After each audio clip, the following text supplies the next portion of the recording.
here in Georgia for tonight's lecture.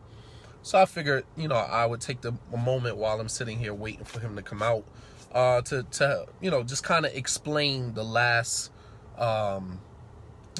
post that I just put on Instagram.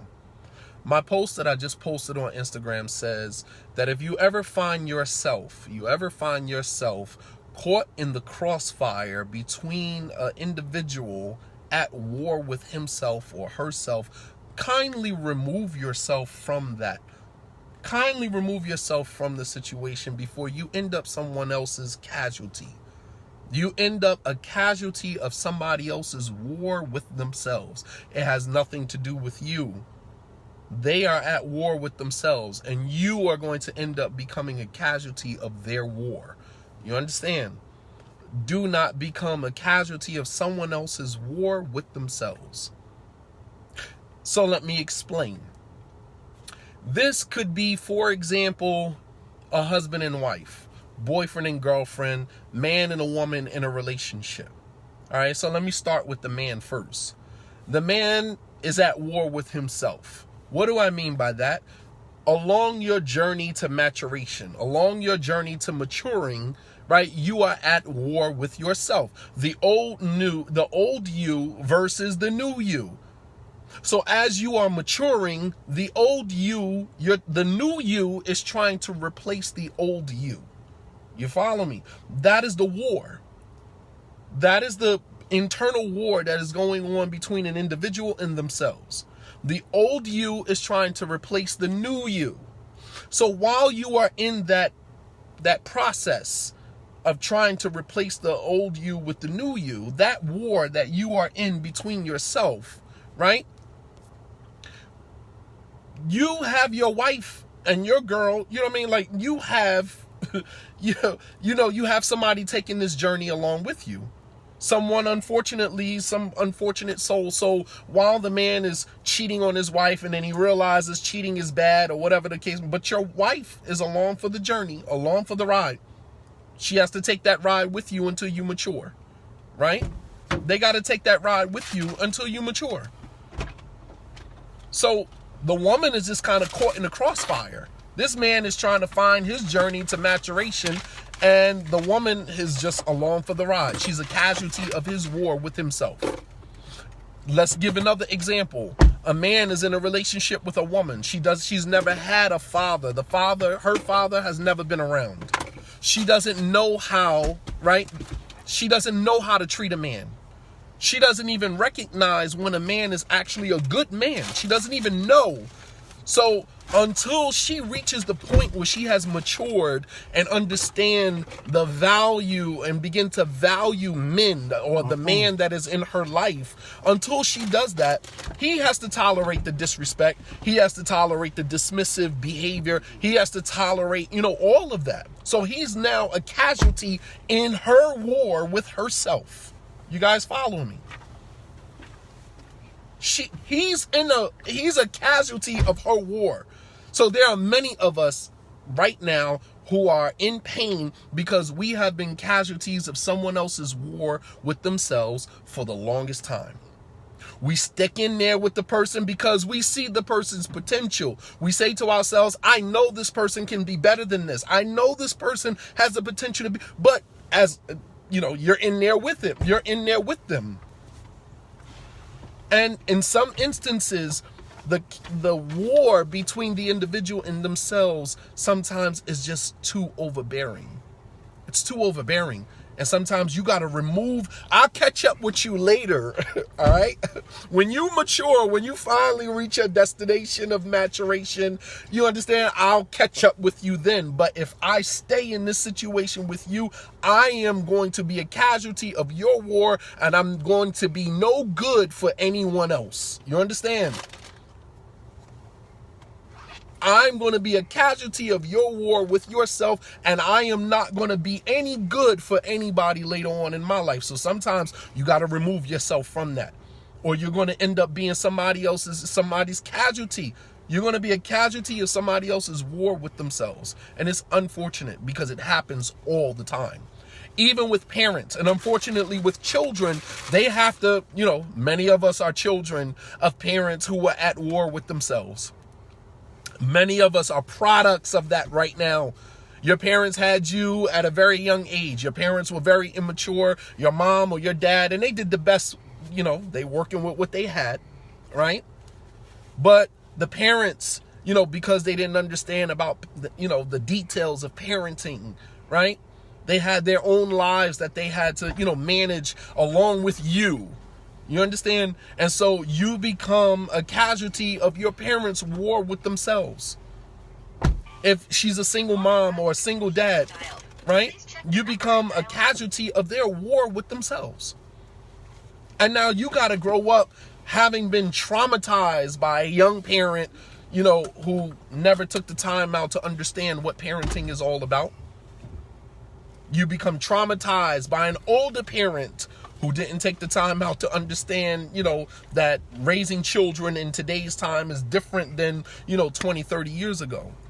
So that's what I mean when I say, when you find yourself in the middle of someone else's war with themselves, sometimes you have to remove yourself from that war, or you will end up being a casualty. You will end up being a casualty of that person's war. And some of us right now walking around, we are casualties of someone else's war with themselves. We are casualties of someone else's war with themselves. Collateral damage. You understand? We are collateral damage, literally. And it's not anyone else's fault. It's just that we have to be conscious of the pain that we have endured, and subsequently the pain that we, project onto other people. The pain that we project onto other people. So I just wanted to take a moment. As you can see, we're moving now. I wanted to take a moment to explain that post. Sometimes I live in my own head, and I might post something, I might put something out there, and I don't understand what you mean by no one is perfect. Life is not perfect. What is that? What does that have to do with the price of tea in China? I don't understand.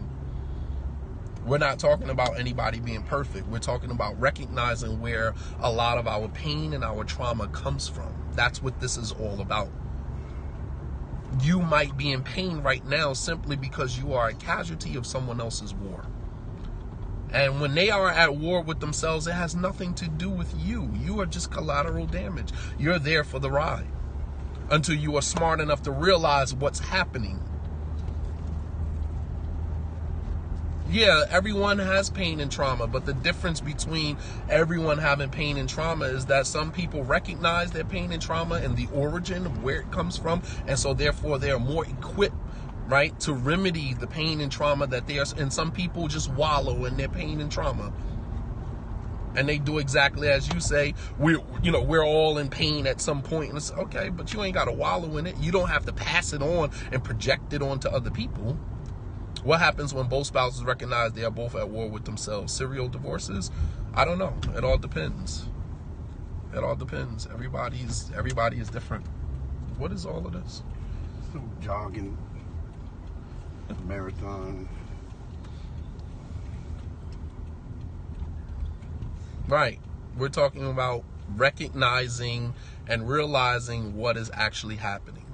Recognizing where our pain and our trauma is coming from, so that we can put a stop to it, so that we don't project this pain and trauma onto other people. Tonight's discussion will be a lot about this. We're talking about the victim and the victimization of other people.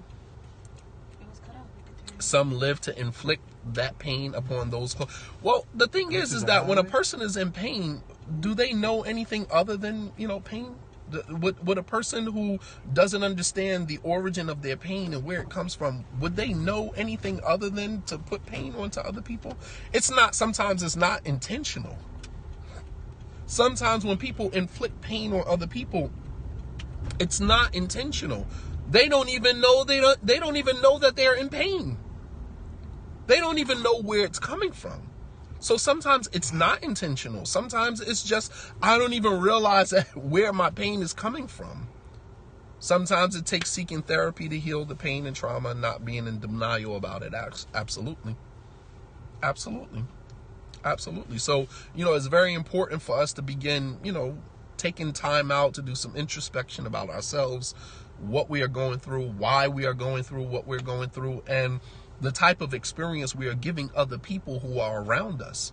Whether it's your spouse, whether it's your children, you should be mindful about the type of experience you are giving other people because you are in pain. When people can't modulate their own anxieties and insecurities, you become their target practice. Very good. Absolutely. Absolutely. It can be challenging to leave someone with their own pain. Sometimes you have to begin to think about self-preservation. You understand? Mm-hmm. Sometimes, yes, it's hurtful to leave somebody when you see them in this state, but it's a natural thing for human beings to self-preserve. It's a natural thing for us to self-preserve, and sometimes you have to put yourself first. You have to put your own psychological, emotional, mental well-being first. It's not that you're leaving your family. Let's not make this black and white. We're not making this a black and white talk. No one is saying for you to leave your family. We're talking about paying more attention to your psychological, mental well-being. You can still be married to someone who is at war with themselves. You don't have to be in that war with them. Sometimes you might emotionally numb yourself because you realize that this person is still on their journey to maturing, and I don't want to be a victim of that. Doesn't necessarily mean that you have to divorce the person or leave the person. Why is that always the go-to when we start talking about removing yourself from a situation? Doesn't necessarily mean that you're going to divorce the person or leave the person. That one has absolutely nothing to do with the other. We're talking about begin to secure your own mental well-being, your own mental health, your own psychological and emotional well-being, securing that so that you don't get hurt by this person while they are at war with themselves. If a person cuts off a friend because they're emotionally burnt out from their demands, is that haram? No, it's not haram. You have to sometimes love people from a distance. There's nothing wrong with that. Nothing wrong with that. Self-preservation. One of the kindest things you can do for the people you love is to develop more emotional autonomy. Absolutely. Stop being codependent on other people. Make people responsible for themselves. Make people responsible for themselves. And sometimes you have to learn how to love people from a distance. I can't let you have that much access to me because you're in pain or you're at war with yourself right now. And if I give you too much access to me, I become a co-defendant in that. And I don't want to be your co-defendant. I don't want to be a part of that process. You can consciously choose not to be a part of someone's process. And I can still be your friend. I can still love you, but I don't want to be a part of your process. How do you deal with someone that's at war with themselves without cutting family ties? I just said it. You have to love them from a distance. You have to put some cushion between yourself and them so they don't hurt you in the process of them hurting themselves. You follow me? This is not rocket science. Why are you guys looking at things in such a black and white lens? You can love them from a distance, but you put cushion between yourself and them so in their process of being at war with themselves and they're maturing, they don't hurt you in the process. Right, we're very good. Yes, Sister Shahada. We are attached to the ride or die. It's like all or nothing. Come on, man. This is not rocket science. It's very important that, sometimes it's okay to put yourself first. Nothing wrong with that. And you don't need anybody's permission to do that. When Barira, as I gave the hadith before, when Barira was married to Mughith, right? And she secured her freedom. Both Barira and Mughith were both slaves. And they were married. And when Barira secured her freedom, she didn't want to be married to Mughith anymore. And Mughith was running down the street in public, chasing her down, crying, begging her not to leave him. And the Prophet ﷺ went to Barira and he said, he's the father of your child. This is your husband. And Barira said, O Messenger of Allah, are you ordering me to stay with him, or do I have a choice? Are you ordering me to stay with him, or do I have a choice? And the Prophet ﷺ said, I'm just advising you. You obviously you have a choice. And she said, I have no desire to be with him. She chose herself. Nothing wrong with that. I don't need anybody's permission to do that.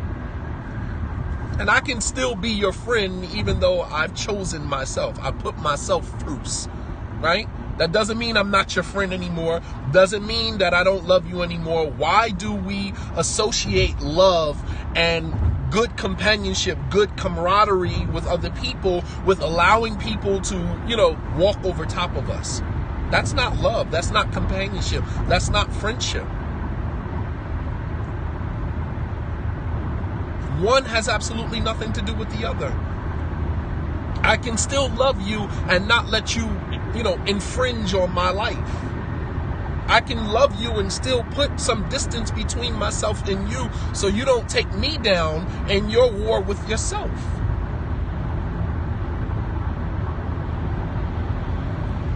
One has absolutely nothing to do with the other. So, inshallah ta'ala, we'll be starting the lecture probably in about, it's almost 7 o'clock now. In about 45 minutes, inshallah, we'll be starting the lecture. And tonight's discussion will be about that the victimizer is usually is the victim until his story is told. And sometimes we see the person who's the victimizer, we see the person who's the perpetrator of, abuse to other people. We see them as being the victimizer until we heard their story. When we hear their story, we realize that the victimizer is actually the victim. The victimizer is actually the victim whose story hasn't been told yet. And we'll get into that using one of the incidents that the Prophet ﷺ told us about, something that happened before. So inshallah ta'ala, we'll start the lecture in about 45 minutes, inshallah, when we get to the masjid. Jazakumullahu khairan. Wassalamu alaikum wa rahmatullahi wa barakatuh.